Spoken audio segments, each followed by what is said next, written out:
그 사랑이 우리 가운데 충만하기를 소망합니다. 이제 우리 평안으로 인사하겠습니다. 주님의 평안이 여러분과 함께.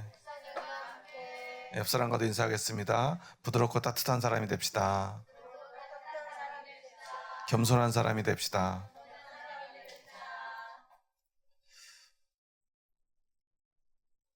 네, 오늘은 외력으로 마지막 쉬운 두 번째 주일, 오순절 후로는 27번째 주일이며 왕이신 그리스도 주일입니다.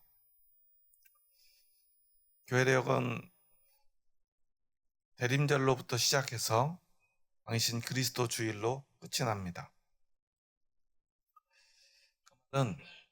우리 신앙에서 처음도 예수 그리스도요, 마지막도 예수 그리스도라는 의미입니다. 예수 그리스도를 기다림으로 시작된 우리의 신앙이 그 예수 그리스도를 왕으로 섬기며 왕과 함께 우리는 영원토록 하나님이 주시는 그 축복을, 그 기쁨을 누리며 살아가게 되는 사람들인 것입니다. 오늘 본문을 보면 예수님이 빌라도의 입장에 서게 됩니다. 빌라도는 예수님을 보자 가장 먼저 이렇게 질문합니다. 그가 유대인의 왕이냐? 이 말은 예수님을 조롱하는 말입니다. 어떤 왕이 이렇게 초라하게 입고 초라하게 피워온단 말입니까? 어떻게 너 같은 사람을 왕이라고 고소를 할 수 있는가? 예수님을 고소한 대제사장과 유대인들도 함께 조롱하는 이야기입니다. 빌라도는 그렇게 예수님과의 첫 대화를 조롱으로 시작합니다. 예수님의 모습은 아무리 봐도 이 세상에서 왕의 모습이 있기 때문입니다. 우리가 생각하는 왕의 모습이 있지 않습니까? 예전에 엘리자베스 여왕이 한국에 왔을 때 많은 사람들이 그 모습을 보고는 이런 이야기를 하더라고요. 여왕은 다르더라라는 말이었어요. 그냥 풍기는 것, 모든 것 하나하나가 기품이 있다는 것이었습니다. 아마도 왕이라고, 여왕이라고 생각하니까 더 그렇게 보였겠지만, 그가 입는 옷 하나도, 신는 신도, 손짓 하나, 또한 말투 하나도 다 준비되어 있고 훈련된 모습이기 때문에 그래요. 왕의 모습으로 살아가기 위해서 태어나면서부터 준비된 사람이고요. 또한 왕으로 그렇게 살았던 사람입니다. 사람들이 생각하는 왕의 모습이 있다는 것입니다. 그리고 빌라도는 무엇보다도 로마에서 황제의 모습을 왔던 사람입니다. 왕이란 어떠해야 되는가? 그런데 아무리 봐도 예수님은 왕의 모습이 없습니다. 그런데 이렇게 자신을 조롱하는 빌라도 앞에서 예수님은 말합니다. 이는 네가 스스로 하는 말이냐? 다른 사람들이 나에 대하여 너에게 한 말이냐? 라고 말했죠.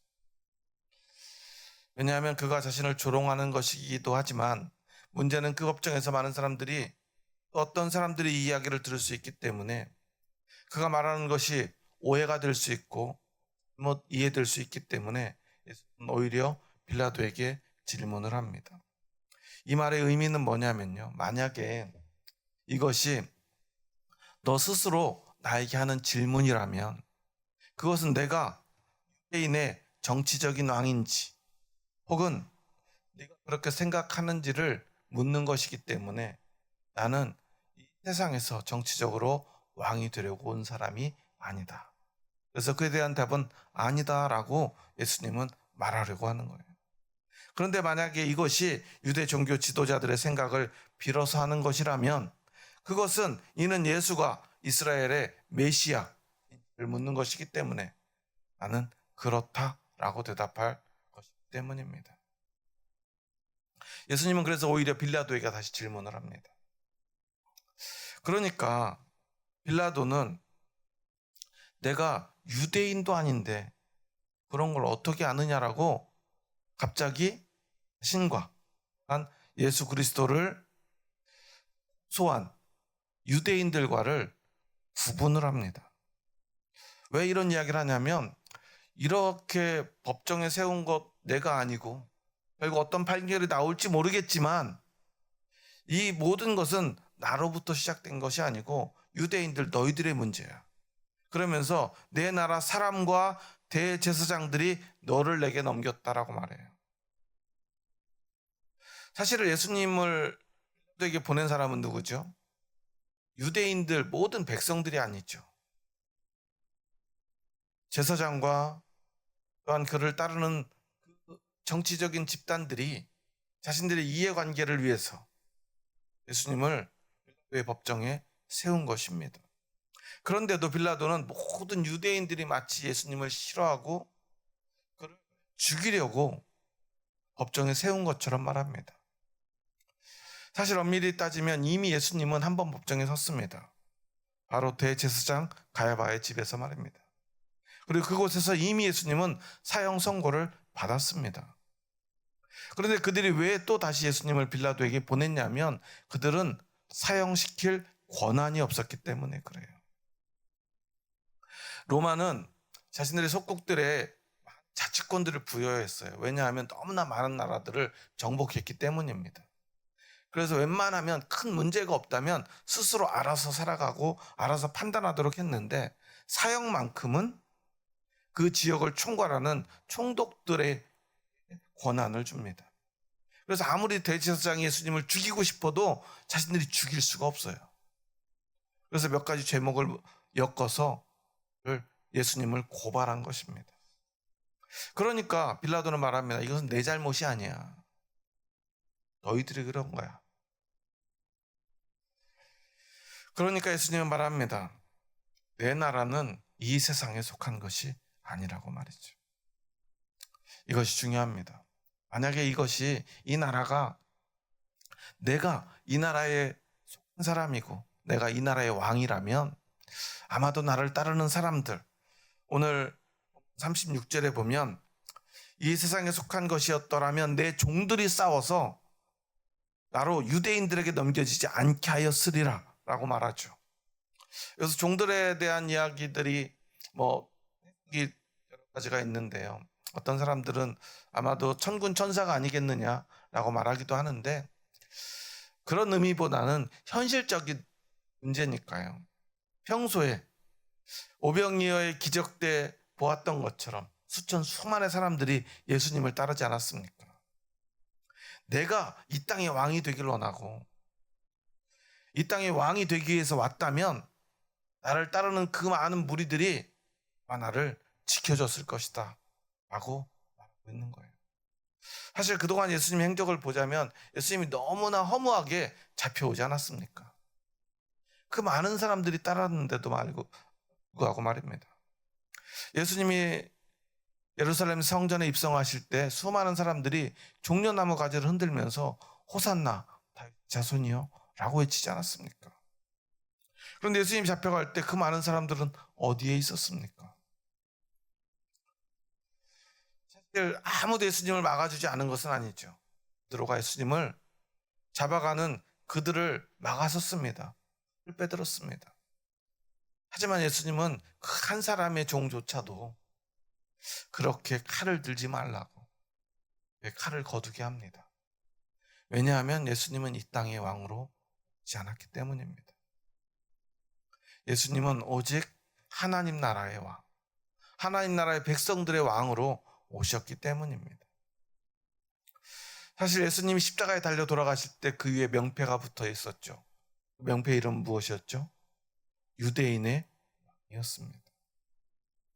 그런데 예수님은요, 빌라도에게 대답할 때 유대인의 왕이라고 대답하지 않아요. 오늘 함께 37절의 말씀을 읽어볼까요? 함께 읽습니다. 빌라도가 이르되 그러면 내가 왕이 아니냐? 예수께서 대답하시되 내 말과 같이 내가 왕이니라. 내가 이를 위하여 태어났으며 이를 위하여 세상에 왔나니 곧 진리에 대하여 증언하려 함이로라. 무릇 진리에 속한 자는 내 음성을 듣느니라 하신대. 예수님은 뭐라고 말씀하시죠? 내가 왕이다라고 말해요. 뭐 이런저런 이야기를 하니까요, 들은 사실 예수님의 말씀을 알아듣지 못해요. 왜냐하면 빌라도가 생각하는 세상과 예수님이 생각하는 세상이 다르기 때문입니다. 빌라도가 말하는 나라와 예수님이 말하는 나라가 다르기 때문입니다. 빌라도가 생각하는 왕과 예수님이 생각하는 왕이 다르기 때문이에요. 그런데 단지 유대인의 왕이라는 제목으로, 왜냐하면 황제가 명하지도 않은 왕이 스스로 왕이 되려고 하면은 황제에게 반역을 꾀하는 것이기 때문에 그는 사형당해 마땅합니다. 그래서 빌라도가 확인하고 싶은 것은 그것뿐입니다. 내가 정말로 유대인의 왕이 되려고 했느냐, 스스로 황제의 명령도 없이 왕이 되려고 했느냐, 그거밖에는 관심이 없어요. 그런데 예수님은 내가 유대인의 왕이다 라고 말하지 않죠. 예수님은 단지 유대인의 왕으로 오시지 않았기 때문입니다. 그런데 분명한 것은, 그러면 네가 왕이 아니냐? 하지만 예수님은 말합니다. 내 말과 같이 내가 왕이다. 예수님은 누구의 왕입니까? 바로 예수 그리스도를 믿고 오늘 예수님이 말씀하신 것처럼 진리에 대하여 내가 증언하려 함이라. 무릇 진리에 속한 자는 내 음성을 듣느니라 말씀하셨는데, 바로 예수님의 그 말씀, 진리의 말씀을 듣는 사람들의 왕으로 이 땅에 오신 것입니다. 그게 유대인이든 유대인이 아니든 상관없다는 것입니다. 그래서 예수님은 말씀하십니다. 내가 왕이니라. 그럼 이제 우리에게 중요한 문제가 생깁니다. 그렇다면 예수님이 여러분의 왕입니까? 그 말은 여러분이 예수님의 백성이 된다는 뜻입니다. 우리가 교회를 아무리 다녀도요, 우리가 예수님을 왕으로 섬기지 않으면, 예수님이 나의 왕이 되지 않으면 우리는 그 예수님의 음성을 들을 수 없다는 의미가 돼요. 진리에 속한 자는 내 음성을 듣는다고 그랬어요. 예수님께, 여기서 진리라고 하는 말은요, 알레데이아라고 하는 단어를 사용하는데요, 이 앞에는 정관사가 붙어요. 그 말은 무슨 말이냐면 그냥 진리를 말하는 게 아니라 그 진리, 즉 예수 그리스도를 이야기하는 것입니다. 예수 그리스도께서 자신으로 말미암은 바로 그 구원의 절대적인 진리를 여기서 이야기하고 있는 거예요. 진리라고 하는 것은 세상의 보편적인 진리를 이야기하는 것이 아니라 바로 예수 그리스도 자신을 이야기하고 예수 그리스도가 이 땅에 선포한 진짜 진리를 이야기하는 것입니다. 결국 그 빌라도의 법정에서 사형 언도를 받고 십자가에 달려 죽으심으로 우리를 구원하실 그 복음을 이야기하는 것입니다. 그러면 그 복음을 믿고 구원받은 우리들이 어떻게 되었는가? 그것은 그 믿음을 통해서, 그 복음을 통해서 우리가 예수님이 왕이 됨으로 말미암아 우리가 그 왕이신 예수 그리스도의 백성이 되었다는 의미예요. 그 말은 우리 모두는 이 땅에 나라의 백성, 한 나라의 민족, 어떤 같은 피부색을 가지고 또한 같은 언어를 사용하는 어떤 사람들이 아니라 예수 그리스도가 왕인 나라의 백성으로서 우리가 함께 이곳에 있는 것입니다. 이것이 가장 중요하다는 거예요. 우리가 어떤 사람들을 대할 때 그래서 한 편인가, 한 가족인가, 또 한 백성인가, 한 민족인가가 중요하지 않습니까? 똑같은 문제, 똑같은 말 앞에서 누구의 편인가, 누구의 나라 백성인가가 얼마나 중요한지를 우리는 잊지 말아야 돼요. 우리는 단지 전 세계 모든 나라들, 모든 사람들에게 보편적인 진리를 가지고 있는 것이 아니라는 사실이에요. 미국의 한 교수가 이런 이야기를 하더라고요. 한국에 대해서 이야기를 하면서요. 한국의 요즘 젊은 세대들은요, 통일을 원하지 않는다는 거예요. 그거가 뭐냐면 한국의 여론조사 기관들이요. 당신은 통일을 원하십니까? 그럼 젊은 친구들은 통일을 원하지 않습니다가 대부분이라는 거예요. 왜냐하면 그런 질문들을 할 때 전제들이 있대요. 통일에는 뭐 이런 비용들, 뭐 어떤 사람들은 통일이 되는데 800조가 든다, 뭐 이런 이야기를 하더라고요. 그 말은 그것을 우리 국민들 분의 1로 나누면 1인당 이 통일에 대한 비용을 감당해야 될 비용이 어마어마하다는 거예요. 결국은 우리는 결국 이 통일을 위해서는 통일세를 내야 되는데 지금 부가세도 10%를 내는데요. 통일세는 한 20% 정도 내야 된대요. 대한민국 모든 국민들이. 그러니까 그렇게 질문하면 누가 그것을 원하겠냐는 거예요. 그러니까 이 여론조사의 문항은 잘못됐다는 거예요. 미국 교수가 말해요. 한국 여론조사 기관들이 통일을 당신은 원하십니까? 라는 질문을 좀 그만했으면 좋겠대요. 왜냐하면 그 질문 자체가 잘못되었기 때문에. 그 질문 핵심은 뭐죠? 돈이죠. 비용이에요. 이렇게 질문하면 그런데 대한민국 국민들 아마 100% 통일을 찬성할 거라는 거예요. 그러니까 여론조사를 하려면 제대로 해야 된다는 거예요. 무슨 말이냐면 이렇게 해야 된다는 거예요. 만약 북한이 붕괴된다면 그 북한을 누가 가져야 되느냐? 1번, 일본, 2번 중국, 3번 한국. 여러분이라면 누가 가져야 된다고 생각하십니까? 당연히 3번 아닙니까? 왜 우리나라를 일본에 주고 중국에 줘야 됩니까? 그러니까 이 여론조사의 핵심은 뭐죠? 민족이죠. 국가죠. 그러니까 북한을 우리는 우리나라라고 생각하고 우리 민족이라고 생각하지 않습니까? 돈을 떠나서 이런 문제가 되면 어떤 사람이 이 통일을 반대하겠느냐? 거예요. 예전에 한국의 한 교수는 그런 이야기를 하더라고요. 사람들은 자꾸만 통일 비용에 대해서만 생각한다는 거예요.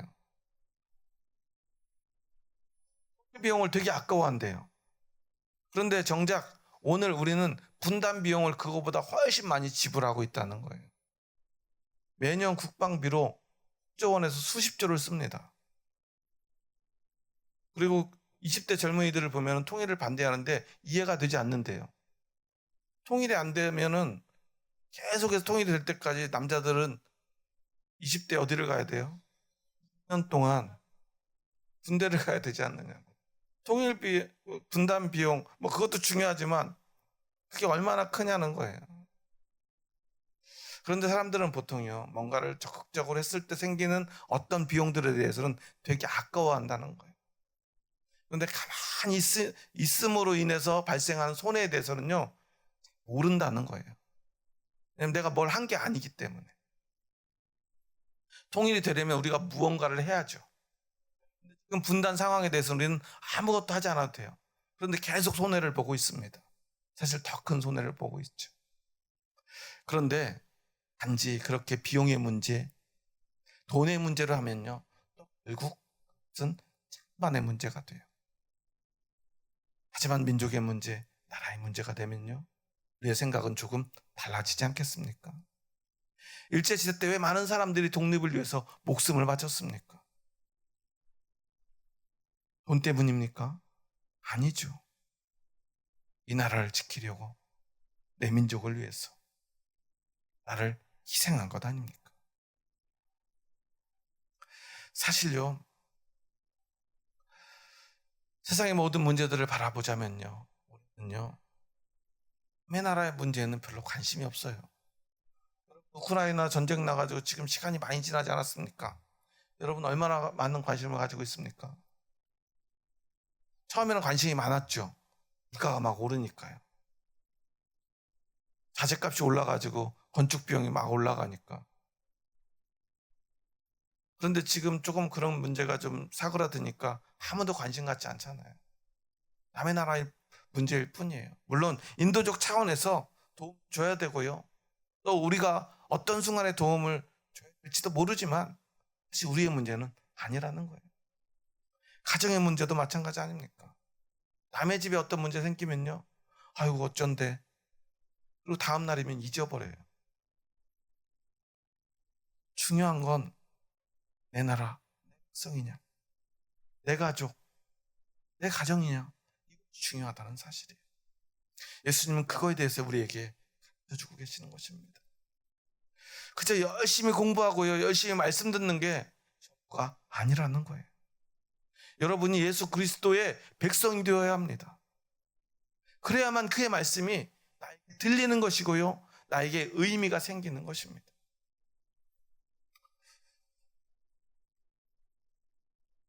저도 목회를 하다 보니까요, 많은 사람들의 이야기를 들어주고요, 품을 들어주고 많은 이야기들에 공감하며 살아왔다고 생각을 했어요. 어려움 당한 사람들을 위해서 얼마나 많이 기도도 했겠습니까? 그런데 작년에 갑자기 제 아내가 곁을 떠나니까요, 비로소 진짜 아픔이 뭔지를 알겠더라고요. 제가 사랑하고 아꼈던 많은 성도님들, 집사님들, 님들을 떠나보내면서도요, 참 많이 슬퍼했고요, 많이 아파했고요. 또한 그의 가족들의 아픔을 생각하면서 눈물도 참 많이 흘렸던 것 같아요. 그런데요, 제가 직접 제 가족의, 사랑하는 아내의 그 죽음 앞에 서 보니까요, 진짜 아픔은요, 그런 게 아니더라고요. 그냥 조금 슬픈 거예요. 잠깐 슬픈 거예요. 어떻게 그런 일 있지 하고 생각하는 거예요. 그런 건 진짜 슬픔도 진짜 아픔도 아닙니다. 진짜 내 가족을 잃어봐야만 진짜 슬픔이 무엇인지 비로소 알게 됐더라고요. 저는 굉장히 어쩌면 타고날 때부터 그랬는지 모르겠는데 감정형이에요. 보통 MBTI 이야기들을 할 때 F를 이야기 많이 하죠. 이성형인지 감정형인지. 저는 MBTI 검사를 해보면요, F가 100%가 나와요. 그래서 저는 되게 감정을 잘 공유하고 공감한다고 생각해 왔어요. 그런데 그게 남으로서, 다른 사람으로서 공감하는 것은 진짜 공감이 아니라는 사실을 저는 비로소 깨닫게 됐어요. 아마 이곳에 계신 분들도 가족을 잃어보신 분들이 계실 거라 생각합니다. 한 번도 가족을 잃어보지 않은 분도 계시겠지만 우리가 살다 보면 어떻게 그런 일이 안 생기겠습니까? 심지어 제 아내가 떠나기 한 6개월 전쯤인가요? 7, 8개월 전에 제 장모님이 세상을 떠났어요. 10년을 넘게 치매로 고생을 하시다가 좀 이제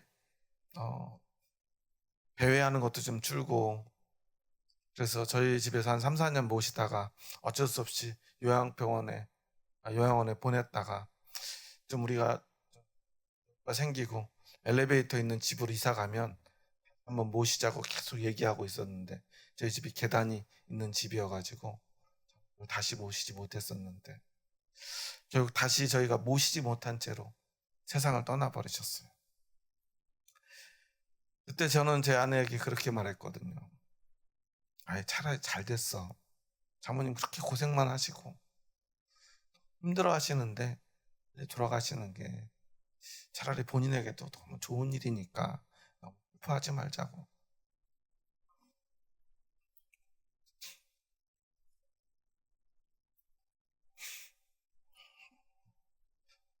지금 생각해 보니까요, 제가 얼마나 그 마음에 상처를 줬을까 하는 생각을 하게 됩니다. 몇 달 동안을 잠을 잘 이루지 못할 정도로 그 엄마의 죽음 앞에서 상실감을 느낀 아내에게도 괜찮다, 잘 됐다라고만 얘기했던 것 같아요. 물론 연세도 많으셨고요, 오랜 영으로 가족들이 사실은 그냥 너무 슬프지 않게 어쩌면 즐겁게 가족이 다 모여가지고 잔치처럼 장례를 치르긴 했어요. 그런데도 장례가 끝나고 와서는 제 아내는 잠을 잘 이루지 못했습니다. 그런데 저는 그 아픔을 잘 공감하지 못했어요. 부모님이라고 오랜 시간 사실은 가까이 지냈지만 뒤늦게 제 아내를 잃고 나니까 내가 장모님을 내 가족으로 생각하지 못했구나. 그때 비로소 그런 생각을 했습니다. 우리는 그렇게 뒤늦게 내가 어떤 슬픔을 당해서야, 어떤 아픔을 당해서야 비로소 진짜 아픔이, 진짜 슬픔이, 진짜 문제가 무엇인지를 깨닫게 되는 것 같아요. 우리는 오늘 늦기 전에 진짜 문제가 무엇인지를 알아야 합니다. 예수님의 이 말씀을 우리는 가슴에 새겨야 합니다. 예수님이 우리에게 주시고자 하는 건요, 야, 내가 이런 일들을 해가지고 이런 방식으로 너에게 구원을 줄 테니 한번 잘해봐 라고 말하는 게 아니에요. 나는 너희의 왕으로 왔으니까 너희들 나한테 똑바로 잘해 라는 말씀을 하시고자 하는 게 아니에요. 나는 너를 살리려고 왔어. 오직 너를 살리려고. 네가 죽는 게 난 너무 마음이 아프니까. 그러니까 나는 너희의 왕이 될 거고 너는 나의 백성이 돼서 우리 함께 영원토록 함께 살자. 예수님은 우리에게 그 말씀을 들려주시는 거예요. 공부 열심히 하라는 게 아닙니다. 여기 와서 일을 열심히 하라는 것도 아닙니다. 세상에 나가서 좋은 일 많이 하라는 것도 아닙니다. 나에게 속한 사람이 되어야 돼. 오직 그거 하나밖에는 우리에게 원하는 것이 없다는 그 말씀을 우리에게 들려주시는 거예요. 그러면 너희에게 진리가 들리게 될 거야. 너희는 비로소 진리가 무엇인지 듣게 될 거야. 내 음성을 들을 수 있게 될 거야. 그 말이 무슨 말인지도 알게 될 거야. 이 말이 얼마나 너에게 소중한 것인지도 알게 될 거야. 내가 너에게 전하는 이 복음이 너에게 짐을 지우려는 것이 아니라 내가 너희를 얼마나 간절히 살리고 싶은지, 내가 너를 얼마나 사랑하는지 너희는 비로소 알게 될 거예요. 예수님은 우리에게 그것을 말하고자 하셨던 것입니다. 그런데 우리는요, 그걸 잘 이해하지 못해요. 그저 열심히 하려고 합니다. 열심히 들으려고 했습니다. 하지만 여러분, 신앙생활 해봐서 알죠. 공부하려고 한다고 잘 되던가요? 성경 말씀 열심히 읽으면 다 이해가 되던가요? 기도하면서 읽으면 이해가 되던가요? 훌륭한 목사님 설교 들으면 하나님 말씀이 깨달아지던가요? 그렇지 않아요. 여러분이 예수님의 사람이 되어야 합니다. 여러분이 예수님의 백성이 되어야 합니다. 여러분이 진짜로 예수님을 왕으로 섬겨야 합니다. 그 나라 백성이 되어야 그 나라 백성으로서 아파할 수 있지 않겠습니까? 여러분, 독도가 누구 땅이죠? 독도가 누구네 땅이에요? 독도는 어느 나라 땅이에요? 대한민국 땅이죠? 여러분이 일본에 가서 그렇게 얘기할 수 있습니까? 쉽지 않겠죠? 그런데 한국 사람이라면 그렇게 얘기하겠죠? 어떤 불이익을 당해도 말이죠. 여러분들 독도 가보셨습니까? 저도 못 가봤어요. 그런데 왜 우리는 독도에 그렇게 흥분하죠? 우리나라 문제니까 그러지 않습니까? 여러분이 한국 사람이 아니라면 독도 문제에 그렇게 관심을 가지겠습니까? 외국인들은요, 아무 관심이 없어요. 독도가 한국 땅인지 일본 땅인지 관심 없어요. 그 바다가 동해인지 일본인지 관심이 없어요. 이번에 미국에서는요, 공식적으로 동해를 일본해로 표기해 놨더라고요. 미국 사람들한테는 그게 중요하지 않거든요. 일본에서 보면 일본해고 한국에서 보면 동쪽이니까 동해인데 그게 우리랑 무슨 상관이야? 그러잖아요. 우리는 그게 너무 섭섭하지만요, 어쩌면 당연한 거예요. 남의 나라 문제니까요. 우리가 예수님의 말씀이 어떤 사람들에게는 들리고 어떤 사람에게 안 들리는 이유가 바로 그것입니다. 왜 이렇게 좋은 말씀을 안 듣지? 예수님 믿으면 구원받는다는데 왜 안 믿지? 왜 그러죠? 예수님의 사람이 되지 않았기 때문에 그래요. 예수님의 백성이 되지 않았기 때문에 그래요. 우리는 예수님의 사람이 되어야 합니다. 예수님의 백성이 되어야 합니다. 교회 다니는데요, 왜 이렇게 사람들이 교회 다니면서 왜 이렇게 다투고 싸우죠? 교회는요, 진짜 예수님의 백성과 예수님의 백성이 아닌 사람들이 섞여 있기 때문에 그래요. 예수님도 말씀하셨잖아요. 알곡과 가지가 있다고.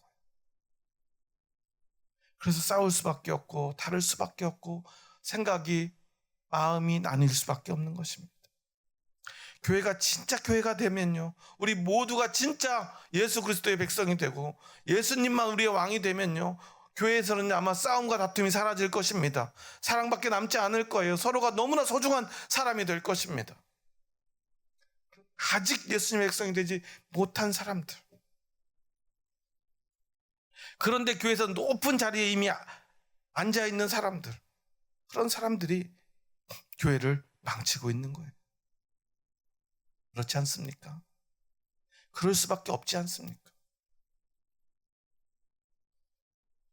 시대 때도요, 똑같은 한국 백성이었지만 실제로는 이름만, 뭐만, 또한 태어나기만 한국에서 태어났지 이미 일본 사람이 된 사람들이 얼마나 많이 있었습니까?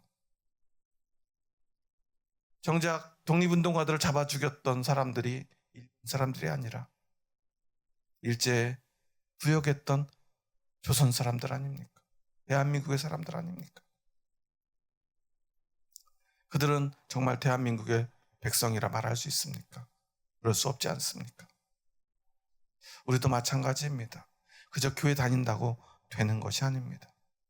우리의 신앙의 본질은요, 진짜 하나님의 백성, 예수님의 백성이 되는 것이고, 이 땅에서 예수 그리스도만 우리의 왕이라 우리는 고백할 수 있어야 하는 것입니다. 그러면요, 그때부터 진짜 예수님의 음성이 들리기 시작합니다. 하나님의 말씀이 깨달아지기 시작합니다. 그 말씀을 따라 사라지게 됩니다. 그리고 그 말씀을 따라 서로 사랑하게 됩니다. 여러분, 한번 주위를 둘러보십시오. 우리가 함께 해야 될 하나님의 백성이라면 우리가 하나 되어야 되지 않겠습니까? 그 누구라 할 것 없이 서로를 사랑하고 해야 되지 않겠습니까? 서로의 아픔이 있다면 그 아픔이 내 진짜 아픔이 되어야 되지 않겠습니까?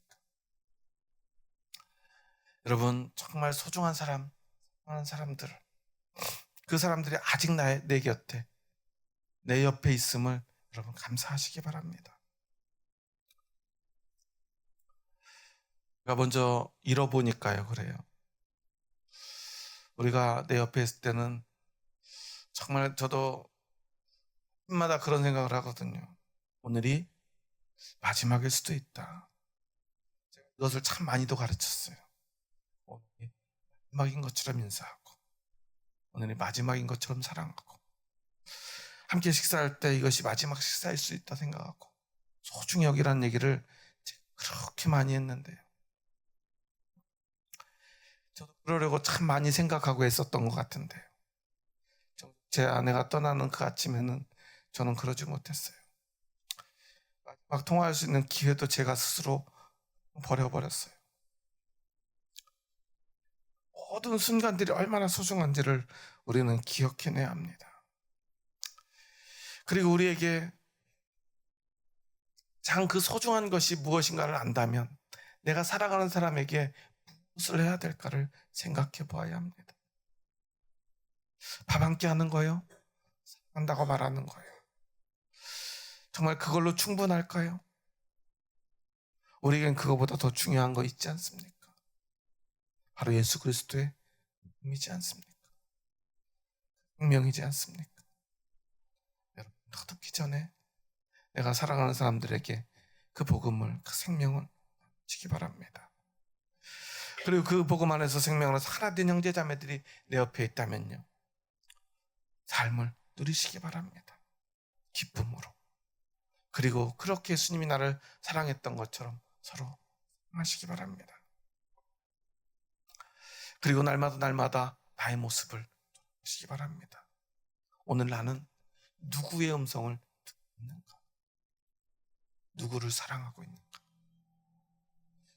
예수님이 말씀하신 그 사랑의 음성, 생명의 음성보다 세상의 돈, 세상의 인기, 세상의 자랑, 오늘 그런 음성만 나의 가슴에, 나의 귀에 끊임없이 들린다면 난 아직 예수님을 왕으로 섬기고 있지 않은 것인지도 모릅니다. 그리고 오늘 교회에 왔지만 형제 자매들을 아직 사랑하지 못하고 있다면 난 아직 우리가 함께 하나님의 백성, 예수님의 백성이 되지 못한 것인지도 모릅니다. 날마다 돌아와야 합니다. 내가 예수님의 백성인지 말입니다. 여러분은 예수님의 백성이십니까? 여러분에게 예수님은 왕이십니까? 오직 하나뿐인 왕이십니까? 여러분 하나님 나라의 백성이십니까? 그렇다면 사랑만 하시기 바랍니다. 여러분은 그렇게 한 백성으로, 한 나라의 국민으로 함께 살아갈 사람들입니다. 세상의 가족, 한 나라 민족, 그것보다 더 중요한 것, 우리에게는 하나님의 나라가 있지 않습니까? 오직 그 믿음으로 그 나라의 백성으로 살아가는 저와 여러분 될 수 있기를 주님의 이름으로 축원합니다. 그렇다면 여러분 삶에는 생명이 넘칠 것입니다. 사랑이 넘칠 것입니다. 그리고 하나님의 축복이 넘칠 것입니다. 그런데 그것을 잊고 산다면 우리의 삶에는 오직 슬픔과 원망 그리고 불평만 있게 될 것입니다. 세상은 우리에게 생명과 사랑을 주기 때문입니다. 오늘 교회력으로 마지막 주일이지 않습니까? 마지막 날 우리에게 가장 중요한 것이 무엇인가를 기억하는 여러분 되었으면 좋겠습니다. 오늘이 마지막인 것처럼, 마지막 날인 것처럼 사랑했으면 좋겠습니다. 여러분이 사랑하는 사람들 한 사람 한 사람 떠올려 보시기 바랍니다. 그 사람들을 어떻게 사랑해야 될지 생각하시고 그렇게 오늘 사랑하시기 바랍니다. 듣기 전에 말입니다. 오늘 한번 마지막으로 인사하고 고백하고 오늘 이 말씀을 마쳤으면 좋겠습니다. 우리 한번 옆 사람 보면서 이렇게 한번 고백해 볼까요? 한번 옆 사람 손잡고 한번 이렇게 인사하도록 하겠습니다. 우리는 주님의 백성입니다. 예수님이 우리의 진짜 왕이십니다. 네, 그리고 한번 이렇게 고백해 볼까요? 진리에 속한 사람이 됩시다. 주님의 음성을 듣는 사람이 됩시다. 함께 주님의 음성을 듣고 진리에 속한 하나님의 백성으로서 우리 서로 사랑하며 함께 한 가족을 이루었으면 좋겠습니다. 그 마음으로 한번 주의 사랑으로 사랑한다고 고백할 텐데요. 우리 교회력으로 마지막 주일에 드리는 이 사랑의 고백이 얼마나 의미 있는가를 생각하면서 옆 사람 손잡고 진심을 다해 사랑한다고 고백하겠습니다. 주의 사랑으로 사랑합니다. 주의 사랑으로 사랑합니다. 옆에 계신 분들 얼마나 소중한 사람들입니까? 진심으로 사랑하고 아껴주시기 바랍니다. 그 사랑 속에 우리의 왕이 되어 우리와 함께 영원토록 함께 하시며 우리를 인도해 줄 믿습니다. 기도하시겠습니다. 하나님 감사합니다. 저희 부족하고 연약한 자들 사랑하셔서 저희들을 주님의 뜻 가운데로 불러주시니 감사합니다. 저희들은 얼마나 연약하고 부족한지요. 주님의 놀라운 사랑 앞에서도 우리는 세상의 것들만을 생각하고 세상의 방식으로 생각합니다. 어쩌면 우리는 빌라도처럼 생각하고 빌라도처럼 예수님을 바라보았는지도 모릅니다. 예수님이 유대인의 왕인가 궁금하였지만 그것은 세상의 왕인가 세상의 권세가 있는가에 관심뿐이었음을 바라봅니다. 오늘 우리도 그렇게 예수님을 통하여 세상의 어떤 것을 얻기 원하진 않았는지 우리의 모습을 돌아봅니다. 하지만 주님은 우리에게 말합니다. 진리에 속한 자는 내 음성을 듣느니라. 예수님은 우리의 왕이 되시기 위해 이 땅에 오셨고 우리가 예수님께 속한 자 되어 예수님을 왕으로 섬기고 백성이 된다면 우리는 비로소 주님의 음성을 듣게 될 것을 고백합니다. 내 노력으로 내 머리로 듣는 것 아니고 내가 예수님의 백성 될 때 그 음성을 들을 수 있고 그 음성을 들을 자격이 있고 그 음성을 들을 수밖에 없는 삶이 된다는 그 사실을 오늘 고백합니다. 그래서 오늘 주님의 백성 되기 원합니다. 주님의 백성 되기를 주님 앞에 간청하며 고백하고 믿음으로 주님 앞에 나아갑니다. 주님, 우리의 왕이 되어주시옵소서. 영원토록 우리의 왕이 되어주시고 우리를 백성 삼아주시고 그렇게 주님의 나라 백성으로서 이 땅 가운데서 오직 그 생명을, 그 사랑을 누리며 그 자격을 누리며 고백하며 살아가는 저희들의 삶이 되게 하여 주시옵소서. 예수님의 이름으로 기도합니다. 아멘.